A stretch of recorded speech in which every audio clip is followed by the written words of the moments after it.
দর্শক, আপনারা কি জানেন কক্সবাজারের প্রথম সিনেমা হল কোথায় ছিল? চলুন ফিরে যাই সেই সোনালী দিনে।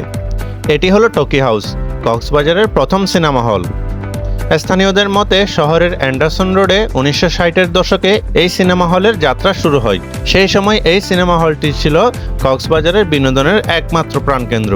নতুন সিনেমা মুক্তি পেলেই এখানে টাঙানো হতো নতুন চকচকে পোস্টার, সাথে থাকতো দর্শকদের ভিড়। পরিবার, পরিজন ও বন্ধুদের সঙ্গে সিনেমা দেখতে এখানে আসতেন অসংখ্য মানুষ।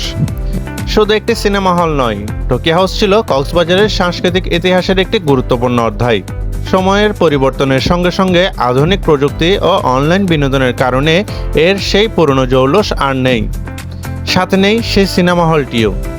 বর্তমানে এখানে ব্যাচেলরদের ভাড়া দেওয়া হয়েছে বলে জানা যায়। দর্শক, আপনারা কি কখনো কক্সবাজারের অজানা ইতিহাসের এই অংশটি দেখেছেন? অবশ্যই কমেন্ট করে জানাবেন। ধন্যবাদ।